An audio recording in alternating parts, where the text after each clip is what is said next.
La saison hivernale est particulièrement propice au désœuvrement qui peut assez vite nous mener vers un état d'abattement, ou pour le dire autrement, à l'envie de rien. C'est dans le contexte assez particulier, il faut bien l'avouer, de l'hiver 2021-2022 que j'ai alors pensé à réaliser cet audiovisuel. J'espère que certaines et certains y trouveront de quoi nourrir leur entrain. L'astrologie est un outil de meilleure connaissance de soi qui peut justement nous servir dans ces moments lors desquels, parfois, plus rien ne semble avoir de sens. Ces moments où, si nous le pouvions, nous passerions des heures à nous morfondre sous une couverture chaude, à attendre éventuellement que quelqu'un, l'extérieur, nous incite à nous remobiliser, et faute de quoi nous entretiendrions un certain fatalisme qui peut assez vite nous faire frôler le nihilisme.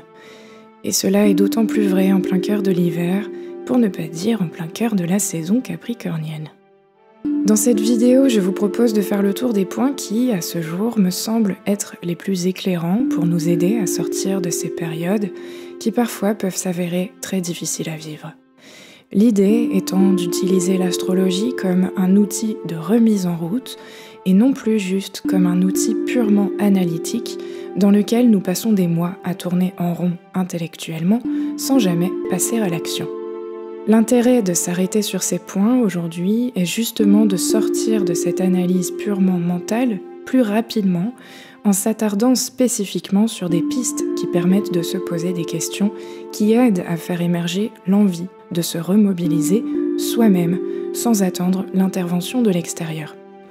L'objectif est donc de favoriser le retour d'actions concrètes, bien définies, qui nous replacent au centre de notre vie, à partir d'une introspection en quelque sorte ciblée. En somme, il s'agit de se poser les bonnes questions, celles qui permettent de se remettre en action. Alors, une fois ton thème sous les yeux, par où commencer pour retrouver cet élan vital, créateur, initiateur et transformer ce coup de mou en opportunité de remise en marche ? La plupart du temps, sauf dans les cas de celles et ceux qui ont passé la plus grande partie de leur vie à ne surtout pas s'écouter, nous nous retrouvons dans des activités quotidiennes, qu'elles soient professionnelles ou non d'ailleurs, plus ou moins en lien avec le signe de notre milieu du ciel, ou tout du moins avec les astres qui y sont conjoints. Et si ce n'est pas le cas, il y aura comme une aura autour de nous, en lien avec cette énergie du milieu du ciel, comme un thème récurrent dans nos vies. C'est un peu comme le ciel au-dessus de nos têtes, il ne peut pas passer inaperçu. Aussi, la première question que nous pouvons nous poser lors de ces moments de désœuvrement, à mon sens en tout cas, est celle de l'écart entre ce qui occupe le plus clair de notre temps et ce qu'est censé démontrer ce milieu du ciel.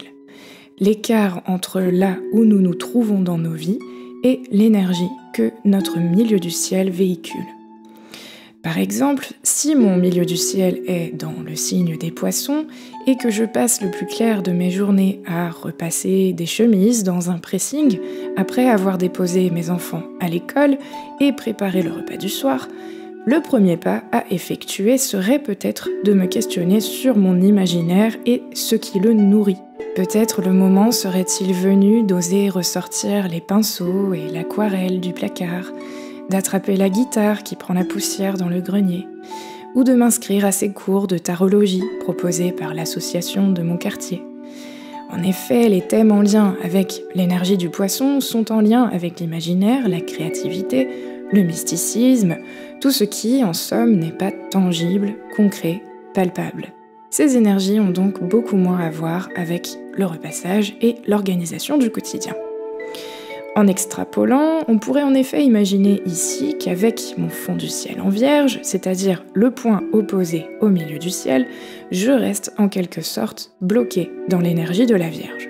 C'est confortable, douillet, mais pourtant cela entretient justement ces états de désœuvrement en m'empêchant de viser plus haut, en m'empêchant d'oser explorer ce qui semble être une voie de développement pour moi, c'est-à-dire l'énergie opposée, ici dans mon exemple, celle des poissons qui est, vous l'aurez compris, beaucoup moins terre-à-terre, beaucoup plus éthérée, énergie dans laquelle j'ai tout intérêt à aller m'aventurer.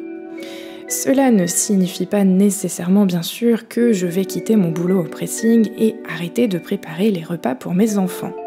Comme toujours en astrologie et donc dans la vie, tout est affaire d'équilibre, et ici, la première piste est de réveiller l'énergie proposée par mon milieu du ciel. L'axe fond du ciel, milieu du ciel, avec l'axe ascendant-descendant, représente la colonne vertébrale d'un thème astrologique. Il est donc central et l'énergie des signes qui s'y inscrit est prépondérante à prendre en compte pour bien comprendre notre manière de fonctionner. Associé à l'énergie de l'axe ascendant-descendant, nous aurons la majorité des informations concernant notre structure identitaire, un peu comme notre ADN astrologique. Je les vois vraiment comme le squelette d'un thème à partir duquel tous les autres placements viennent s'intégrer.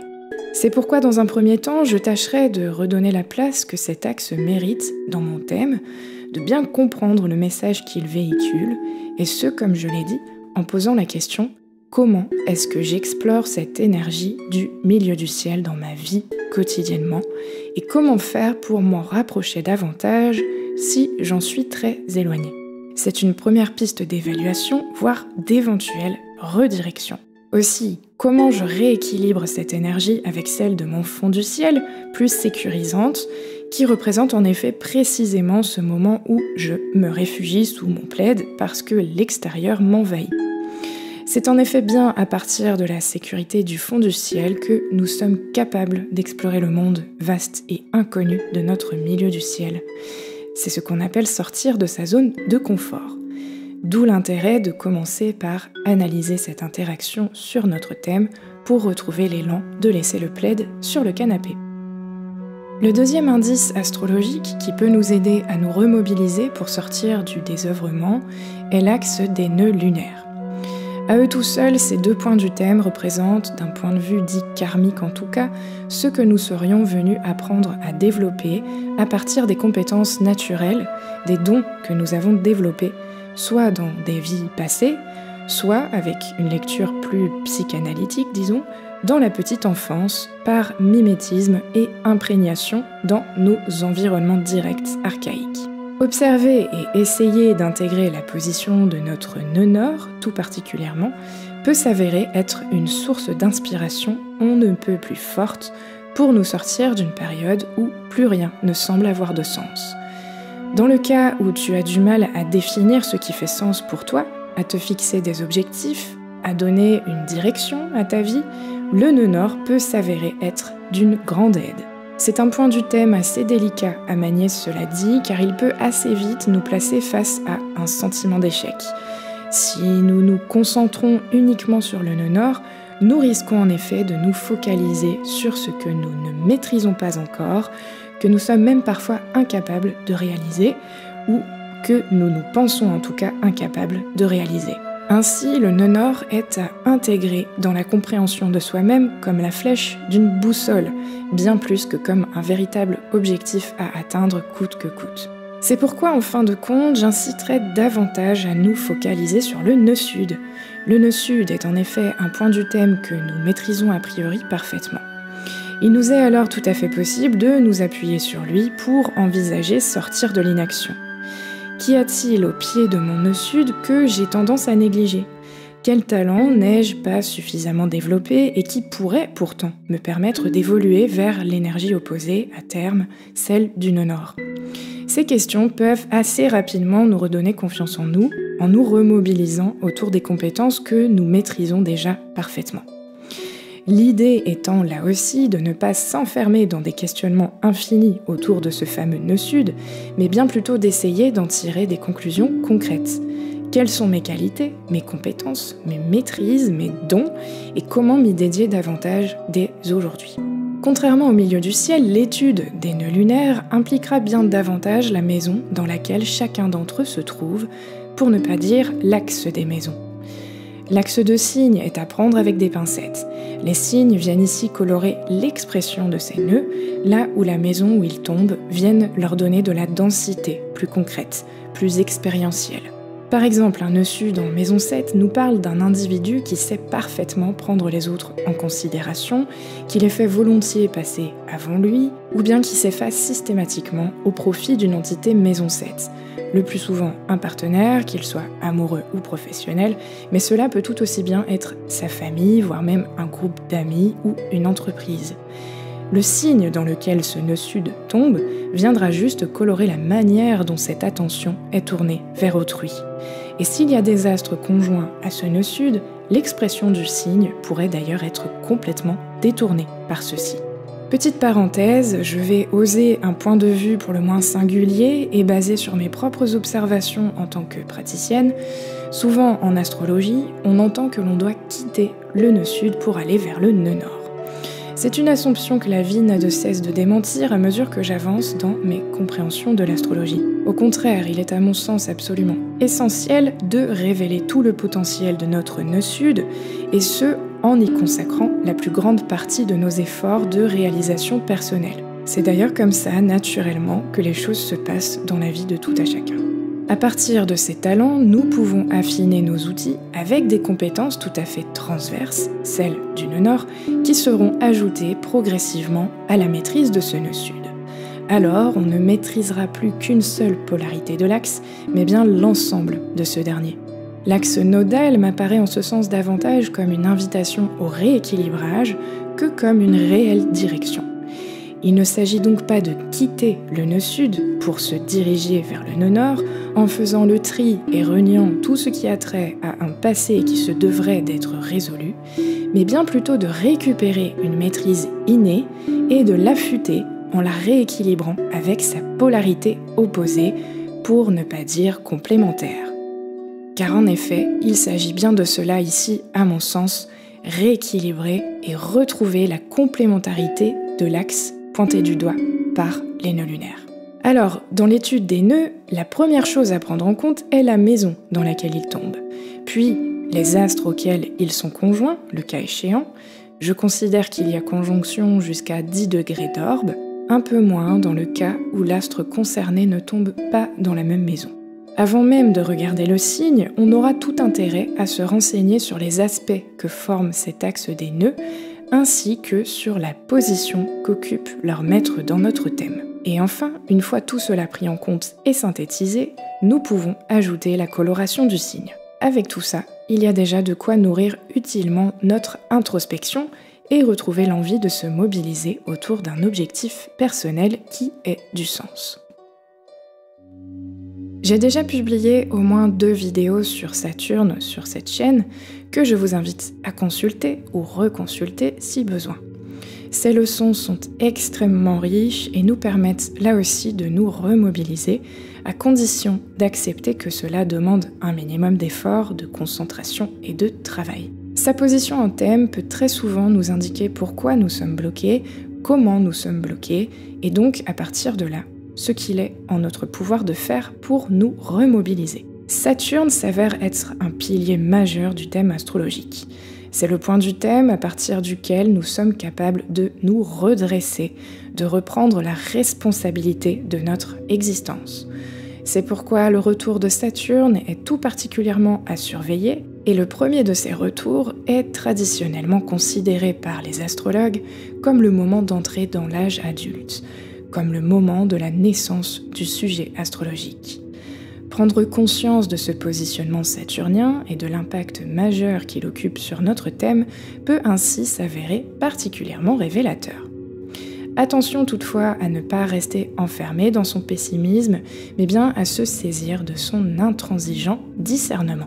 Dans le cas d'une période de désœuvrement et ou d'abattement, il n'est pas rare qu'un transit de Saturne soit en cause. Il conviendra cependant de prendre en compte la position natale de Saturne dans le thème ainsi que ses aspects pour en tirer le plus possible de fil de compréhension. Cette position natale représente avant tout le lieu du thème, pour ne pas dire l'espace psychique, à partir duquel nous sommes en mesure de développer des qualités de parentalité pour soi. Et devenir un parent pour soi, c'est trouver cette sécurité intérieure qui nous permet de nous remobiliser lorsque l'on en a besoin, plutôt que d'attendre que l'extérieur vienne le faire. C'est jouer le rôle du parent à la fois réconfortant et encourageant. C'est devenir à la fois ce parent suffisamment bon, qui nous rassure, qui nous sécurise, autant qu'il nous montre la voie à suivre pour nous épanouir et reprendre la route de notre destinée. Faire la paix avec notre Saturne natal, c'est ni plus ni moins faire la paix avec nos blessures intérieures. c'est dépasser les regrets liés au passé, c'est pardonner pour reprendre la maîtrise de notre existence, tout en prenant conscience que nous sommes les seuls maîtres à bord de notre navire existentiel. Les transits de Saturne aux planètes personnelles sont des mines d'or de compréhension de soi et des événements qui prennent place dans notre vie. Plutôt que de nous morfondre et de nous enfermer dans un monologue intérieur des plus victimaires, Saturne nous permet de réellement et rigoureusement travailler sur nous-mêmes. Et à mon sens, ce travail implique de se regarder en face avec la plus grande des honnêtetés.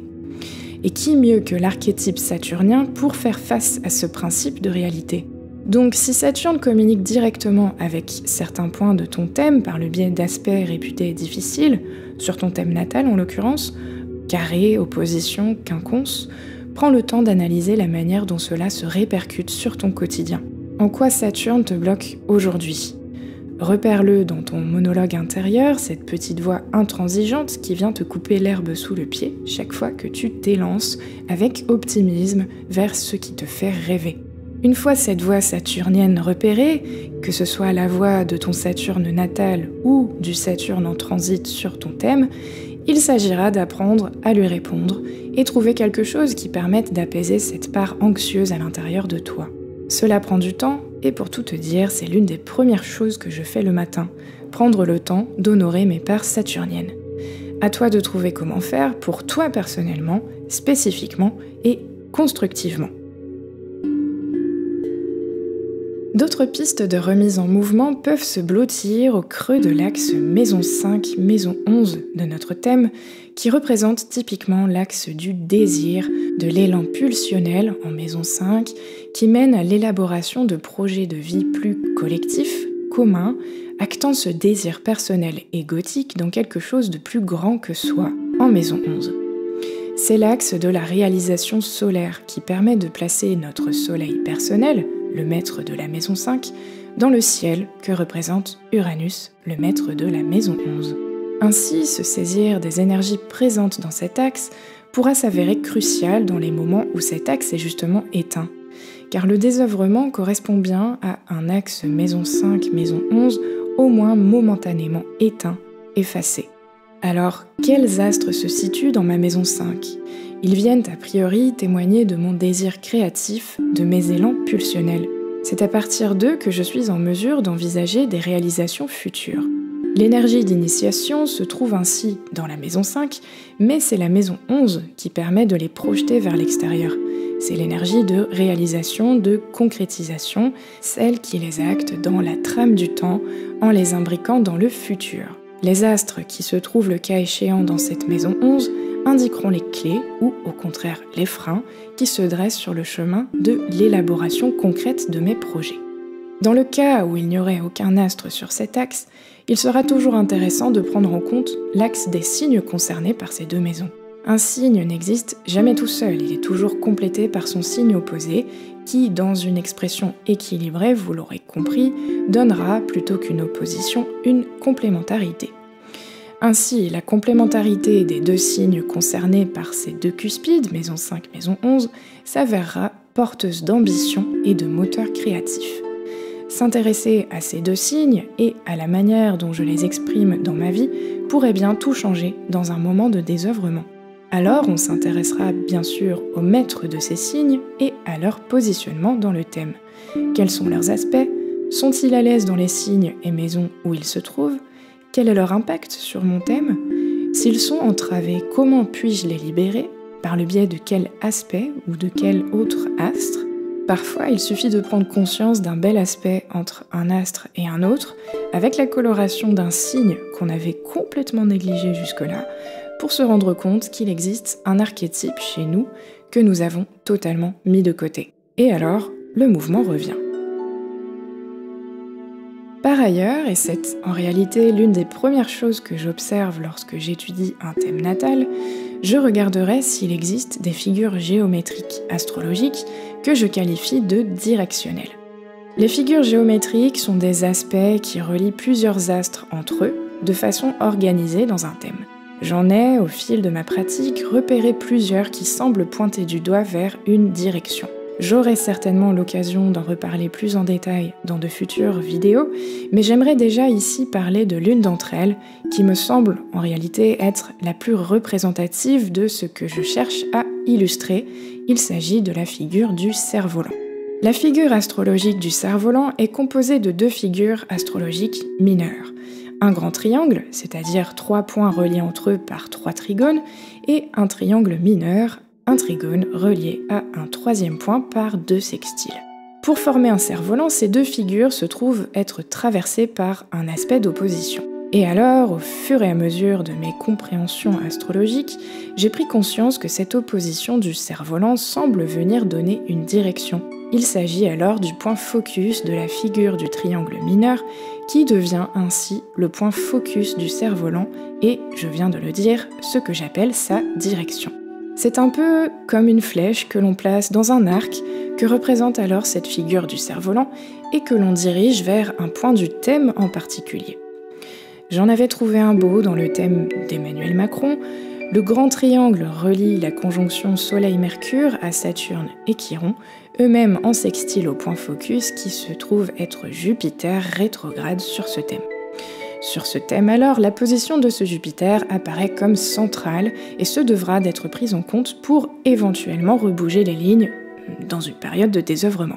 Je ne rentrerai pas davantage dans le détail du thème d'Emmanuel Macron ici, je l'ai déjà fait par ailleurs dans une autre vidéo. Si jamais cela vous intéresse, le lien apparaît au-dessus.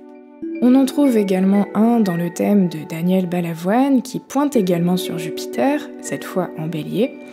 Le grand triangle relie ici les 3 signes d'air entre eux par le biais de 3 points on ne peut plus significatifs dans un thème, les 2 luminaires, c'est-à-dire le Soleil, ici en Verseau, et la Lune, ici en Gémeaux, reliés à Saturne rétrograde, qui se trouve en opposition à Jupiter, point focus du triangle mineur, qui forme ce cerf-volant et en donne la direction. Ici, le cerf-volant natal indique d'aller vers Jupiter à partir de Saturne. Tout un programme, n'est-ce pas ? Il s'agira donc d'étudier l'impact saturnien sur le thème, qui est ici majeur puisque l'ascendant se trouve être dans le signe du Capricorne et le Soleil dans le signe du Verseau. Or, le Capricorne et le Verseau sont justement maîtrisés par Saturne. Qui plus est, sur la fin de la maison 8 et en position rétrograde, ce Saturne agit depuis les profondeurs inconscientes. Il était donc particulièrement ancré dans le psychisme de Daniel et l'on comprend alors l'appel jupitérien de l'autre côté, incitant à aller vers peut-être davantage d'optimisme, d'exploration, de foi. Le signe du Sagittaire que maîtrise Jupiter ne comprend aucun astre sur ce thème, mais il reçoit toutefois 2 cuspides. C'est ce que l'on appelle une duplication, dont celle de la maison 11 dont j'ai parlé au point précédent. Il y aurait là aussi beaucoup de fils à tirer, d'autant plus que la Lune se trouve de l'autre côté dans le signe des Gémeaux en maison 5. L'ego créateur était particulièrement lunaire chez Balavoine en effet, et grâce à la présence de ces 2 cuspides sur l'axe Gémeaux-Sagittaire, cet axe de signe s'avère être salvateur sur ce thème. C'est en effet à partir d'une duplication que l'on puise des ressources majeures pour se libérer d'une interception. Or, l'interception sur ce thème concerne l'axe Verseau-Lion qui ne reçoit aucune cuspide. Son importance est capitale ici puisque le Soleil s'y trouve, ce qui implique un problème identitaire majeur. Jupiter, pointé du doigt par le cerf-volant, apparaît de fil en aiguille comme le maître régulateur principal de ce thème, opposé à Saturne dans un face-à-face qui implique nécessairement l'altérité, le moi versus autrui, propre à l'axe Bélier-Balance, qui n'est pas sans nous rappeler la problématique identitaire de ce Soleil intercepté. Bref, je m'égare, il y aurait beaucoup à dire et ce n'est pas le propos. Je vous invite à vous inscrire à mes ateliers de psychoastrologie si mes interprétations vous intéressent. Ce sont des moments privilégiés en groupe de 6 à 7 personnes dont l'un des objectifs est d'apprendre à mieux lire et interpréter votre thème par le biais de la compréhension de celui des autres. Enfin, la dernière chose que je prendrai en compte pour aider quelqu'un à se remobiliser dans le cas d'une période de flottement, c'est l'étude des transits et des progressions secondaires.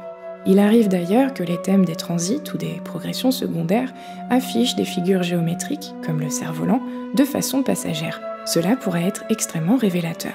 Pour celles et ceux qui ne le savent pas, un thème de transit ou de progression secondaire est un thème annexe au thème de naissance qui vient renseigner sur la manière dont le thème de naissance est en train d'évoluer à un moment donné, à une période donnée de la vie.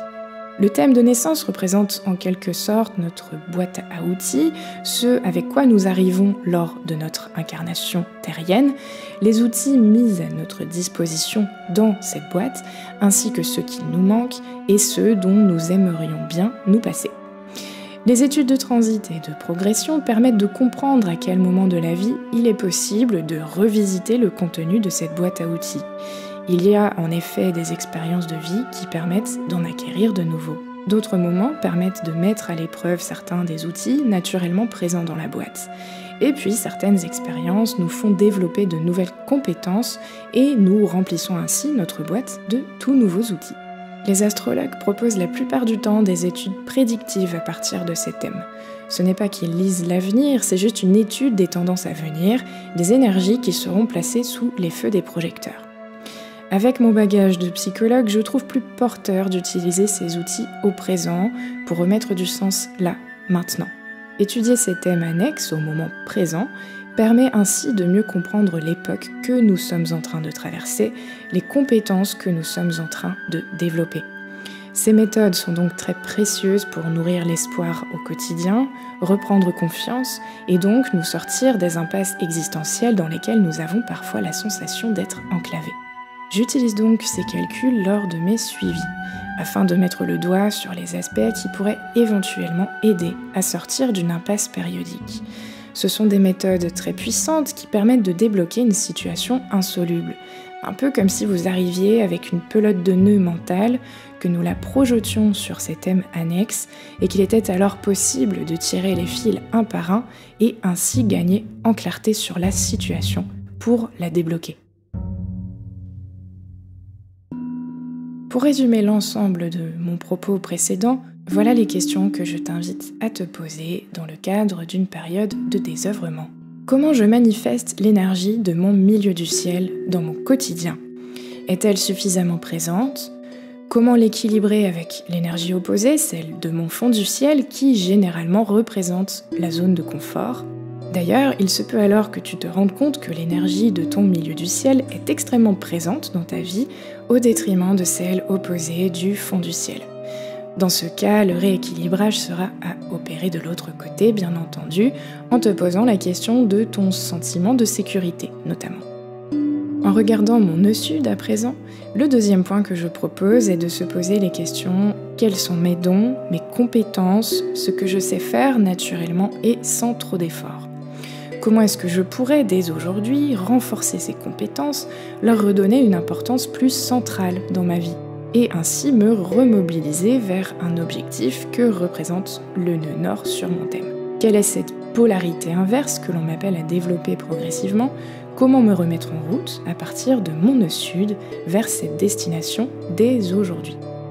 Le troisième point moteur dont j'ai fait mention est le positionnement de Saturne ainsi que ses aspects. Quelle est la part de moi-même que Saturne demande à faire grandir? À partir de quelles aides, quels aspects facilitants et à partir de quelles leçons, les aspects difficiles? Comment dès aujourd'hui modifier mon regard sur ces demandes saturniennes et reprendre le contrôle de mon existence? Comment tourner l'énergie saturnienne à mon avantage, là, dès à présent? Ensuite, je regarde mon axe maison 5, maison 11. Y a-t-il des astres présents dans ma maison 5? Si oui, leur énergie sera à réinvestir pour retrouver mon désir, ma volonté d'agir, de me mettre en mouvement.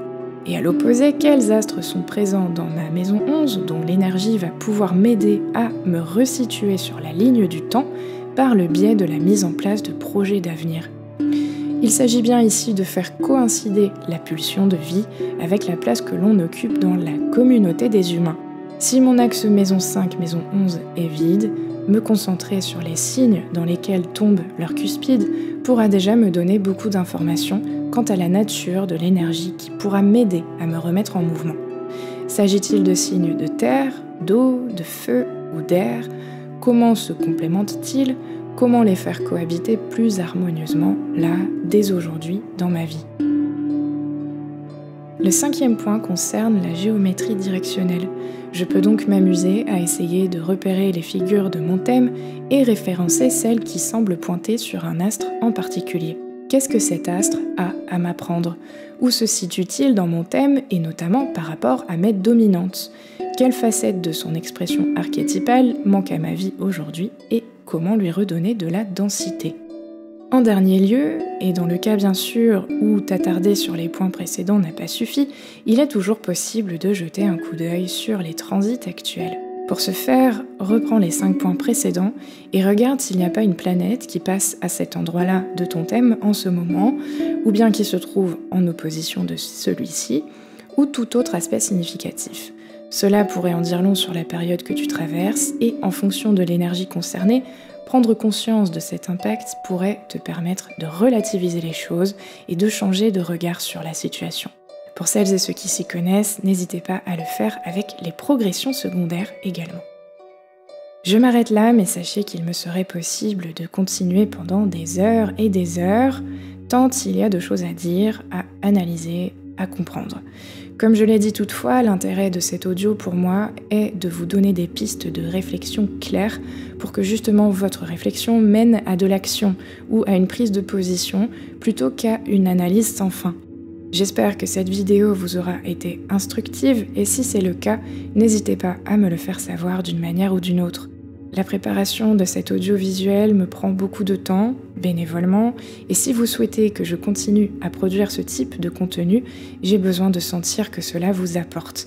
N'hésitez donc pas à partager mes créations autour de vous pour que les personnes qui pourraient avoir besoin de mes services puissent me contacter. Merci pour votre écoute, votre soutien et votre intérêt. À bientôt pour d'autres vidéos.